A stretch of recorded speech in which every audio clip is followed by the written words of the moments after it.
Hello everyone, today I want to introduce my favorite RPG game and also an excellent open world game, The Legend of Zelda Breath of the Wild. Here is the cover of this game. Seen through the sword and the castle in the distance, it is a game of adventure of a fantasy world. Next, I want to introduce the excellence of this game from 4 aspects: magic circle, aesthetics, community, and influence. For the first part, Magic Circle, and that is why I love the game at the first sight. Before I talk about the Magic Circle, let's see a short video on the YouTube, which is the game start.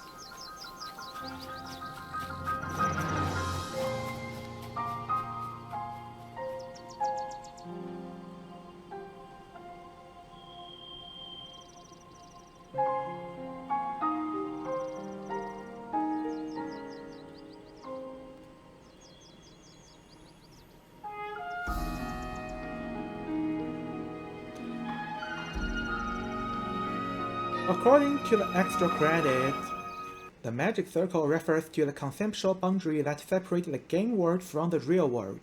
When people participate in the game, they enter a separate game space, which creates a sense of immersion and incredible suspension, allowing players to fully participate in the game world and its rules. In the video just shown, the piano music and visual enhancement design at the beginning of the game leaves a deep impression on me. When the character walks out of the cave, the player will automatically walk to the edge of the cliff, and the viewing angle will automatically increase to a wide angle length. Standing on the mountain, the player can see the entire central continent, as well as the volcanoes and castles at the end of the field of vision. At the same time, soft piano sounds and birdsong sounded, and the name of the game emerged. I don't think I will ever forget the theme. The Magic Circle built the excellent visual and auditory effects made me immerse myself in this fantasy world immediately, and love this world at the first sight. For the second part, aesthetics, which is also mentioned in the extra credit program, I want to analyze Zelda scenery and NPC. Left side picture is Koron City. It's near the volcano. If you want to do activities there, you have to wear special fireproof clothing. Residents here are stone men, and they eat stones. This is a bold and interesting city. The right side picture is Windmill Village, Hatno.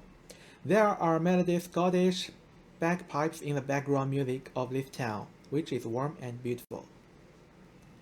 Left side is Lunary Village. It's near the sea. It's a small fishing village isolated from the world, and the main line did not mention it here, so when I found it, it was like finding a surprise. However, here you can experience the leisurely beach time like a vacation and experience the unique trophic beauty. The right side picture is Zora's domain. Residents here are Murlocs. They're extremely long-lived. In order to create, there are other magnificent natural scenery, such as rainforest, desert, forest, plateau.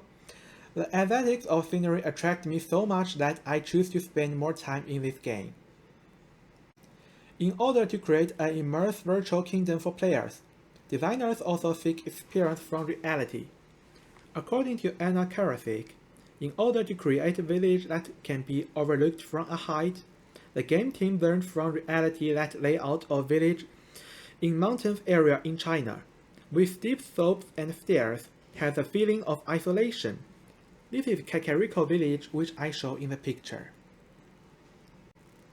Also, in terms of NPCs, in addition to humans, there are many magical and interesting races, such as Birdmen, Malocs, Stonemen.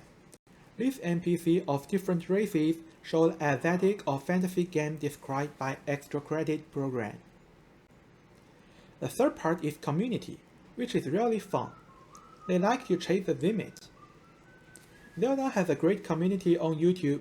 According to Game Informer, better community provides a home-like atmosphere that makes players more willing to stay, and Zelda's community has successfully retained a large number of players.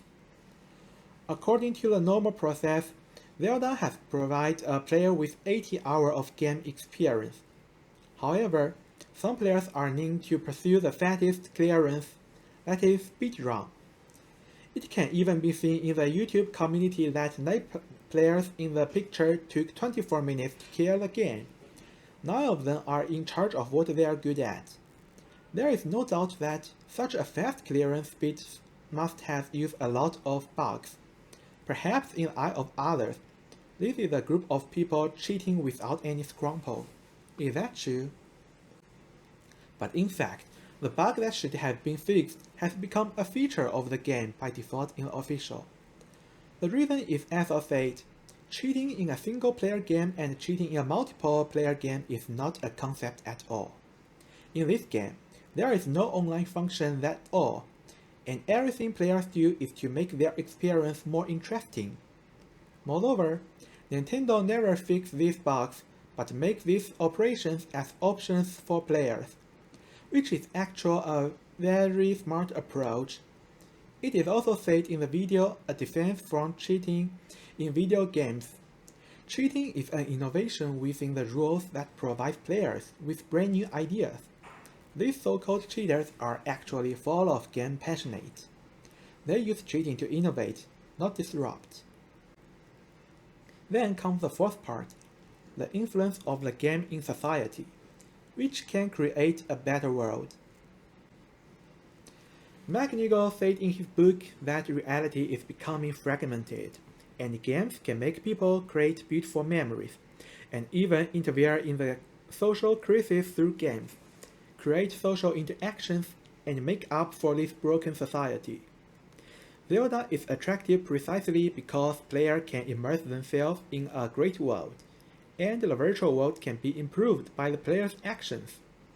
In Zelda, as I introduced before, there are many NPCs of different races in the game, but they generally stay in their own village, don't go out and meet each other. But the game has an exciting side quest in which you will help a Hylian Cupner build a small town called Terrytown from scratch. There were no residents in this small town at the beginning, and the players were required to find NPCs of different races one by one to move in. After building the last house, young people from 2 different races fell in love with each other and held a special wedding. The guests were NPCs of different races in the town. We can bring these different races into the real world. There is a lot of racial discrimination in today's society, and people of different cultural backgrounds are unwilling to interact with each other. The happy ending of Zelda's mission can be said the procedure's expectation that people can get along well and become a family. Through their own actions, players can build a town when people of different races can coexist harmoniously. I think Zelda's Breath of the Wild has sent a positive call to the players through this task and spread the concept of friendly coexistence. There is also an interesting Easter egg in this village. According to the analysis of Matt Perdlock, the background music of this village will gradually change from the empty to rich as NPCs of different races move in. At the beginning, the background music of the whole village was dull and boring. But as the first NPC from the Goron tribe moved in, the trombone unique to this tribe appeared in the music, followed by the dulcimer of the Grove side, clarinet of the Rito side, and the Zora tribe's guitar, and finally Hilarian's bagpipes. In the end, an ensemble composed of musical instruments of different entities was formed. With different efforts of the players, it is a dynamic experience to hear a background music and the town change and grow together. And it is also Zelda's pursuit of aesthetic of music and race harmony. Here is my citing source.